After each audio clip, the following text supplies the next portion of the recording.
മുഖ്യമന്ത്രിയുടെയും മന്ത്രിമാരുടെയും നവകേരള യാത്ര കാസർഗോഡ് നിന്ന് ആരംഭിച്ചിട്ട് ഇന്നലെ ഇന്നും ആലപ്പുഴയിലെത്തി. യാത്രയിലുടനീളം കോൺഗ്രസ്സുകാരും മറ്റു ചില പാർട്ടിക്കാരും കരിങ്കൊടി കാണിച്ചു. അവർക്കൊക്കെ ആവശ്യത്തിന് മർദ്ദനം കിട്ടുകയും ചെയ്തു. ആലപ്പുഴ കൈതവനത്തെത്തിയപ്പം ഇന്ന് അവിടെ കരിങ്കൊടി കാണിച്ചവരെ ലോക്കൽ പോലീസ് തടഞ്ഞു മാറ്റി നിർത്തുന്നത് കണ്ടു. ഇതിനിടയിൽ മുഖ്യമന്ത്രിയുടെ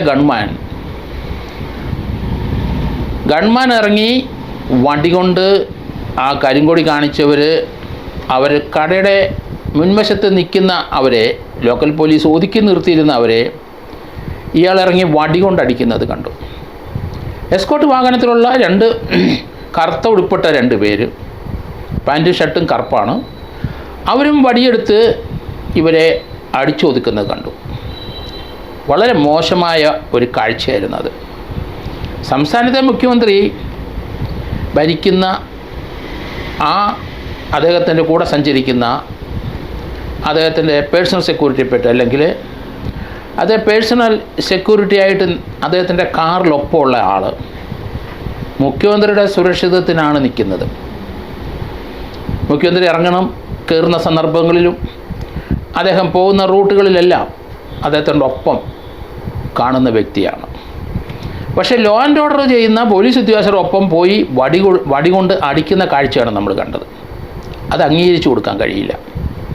അടികൊണ്ട് അവർ തീർച്ചയായിട്ടും ഗൺമാനെതിരായിട്ട് കേസ് കൊടുക്കണം. അത് നിലനിൽക്കുകയും ചെയ്യും. ആ ദൃശ്യങ്ങൾ മതി.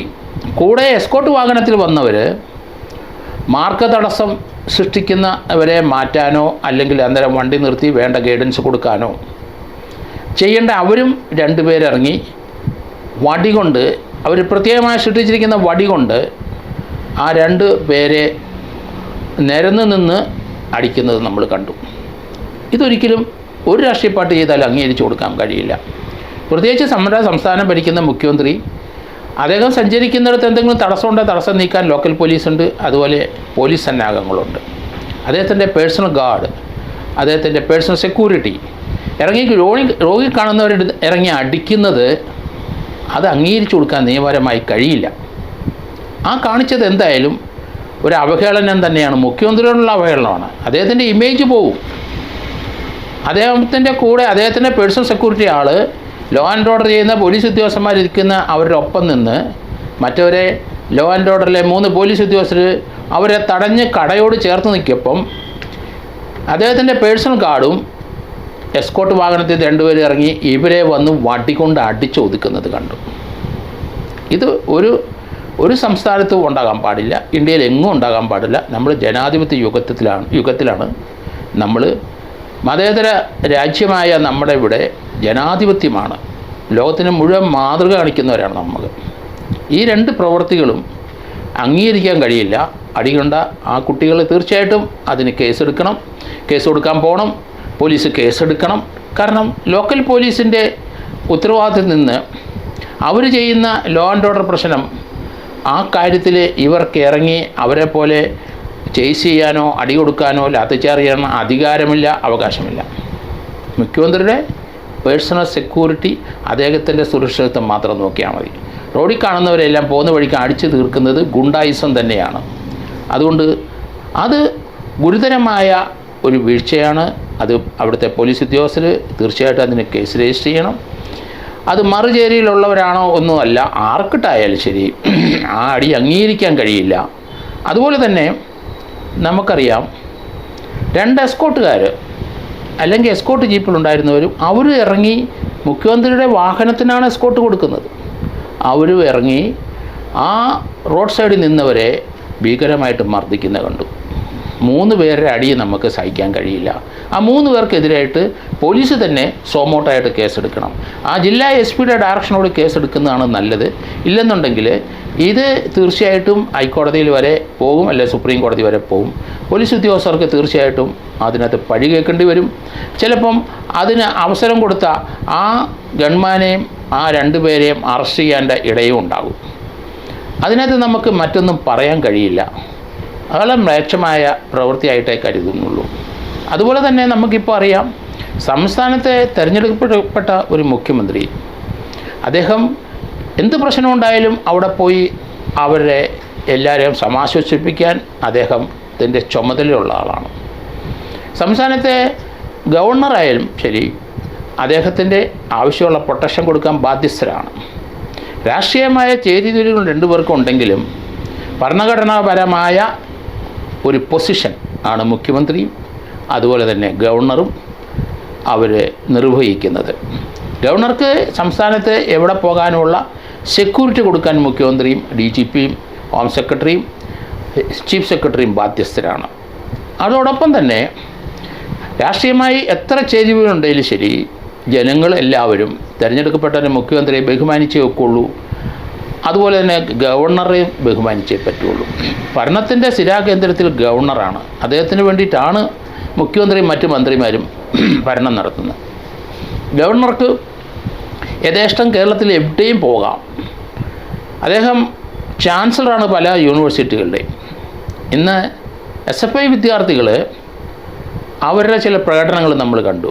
വിദ്യാർത്ഥി സംഘടനകൾ കോളേജുകളിലും യൂണിവേഴ്സിറ്റിയിലൊക്കെ പഠനത്തിന് വരുന്നവരാണ്. രാഷ്ട്രീയപരമായ ചേരിതിരിവ് ഉണ്ടാകാം, രാഷ്ട്രീയപര ചിന്തയുണ്ടാകാം. പക്ഷേ അത് വിദ്യാഭ്യാസത്തിലും കോളേജിലെ ക്യാമ്പസിലും നിഴലിക്കാൻ പാടില്ല. ഹൈക്കോടതിയുടെ പണ്ടൊരു ഓർഡറുണ്ട്, ക്യാമ്പസ് രാഷ്ട്രീയം നിരോധിച്ചുകൊണ്ടുള്ള ഓർഡർ നിലനിൽക്കുന്നുണ്ട്. പക്ഷേ അത് ഇംപ്ലിമെൻറ്റ് ചെയ്യുന്നില്ല. കുട്ടികൾ ഓരോ കോളേജിലും സ്കൂളിലും യൂണിവേഴ്സിറ്റിയിലുമൊക്കെ പഠനത്തിന് വരുന്നവരാണ്. അവർക്ക് രാഷ്ട്രീയ മോഹം ഉണ്ടെങ്കിൽ ഈ കോളേജിൻ്റെ വെളിയിൽ പോയി നടത്തിക്കോളൂ. കോളേജ് ക്യാമ്പസിനകത്ത് ഇതുപോലെയുള്ള അടിപിടിയും കുത്തും വെട്ടും ധാരാളം നടക്കുന്നത് രാഷ്ട്രീയ പ്രകടനങ്ങളാലും രാഷ്ട്രീയപരമായി കോളേജിലും യൂണിവേഴ്സിറ്റികളിൽ ഇലക്ഷൻ നടക്കുന്നത് കൊണ്ടാണ്. അത് നമ്മൾ മാറി ചിന്തിച്ചേ പറ്റുള്ളൂ. ധാരാളം കുട്ടികൾക്ക് പരിക്കേറ്റുന്നുണ്ട്. അങ്ങനെയല്ല രാഷ്ട്രീയം വളർത്തുന്നത്. എല്ലാവർക്കും രാഷ്ട്രീയ ചിന്തയുണ്ട്, അവരത് സ്വയം തീരുമാനമെടുത്തോളും. രാഷ്ട്രീയപരമായി ഒരു കുട്ടികളെ വശീകരിച്ച് അങ്ങനെ യൂണിവേഴ്സിറ്റി യൂണിയനും മറ്റും അതിൻ്റെ മേലധികാരികളായിട്ട് വരാൻ ശ്രമിക്കുന്നവരെ രാഷ്ട്രീയ മോഹമുണ്ടാവും. പക്ഷേ മറ്റു കുട്ടികളുടെ പഠനത്തിന് അത് തീർച്ചയായിട്ടും ബാധിക്കും. ആ ഇൻസ്റ്റിറ്റ്യൂഷൻ്റെ പേരും പെരുമയും പോകും.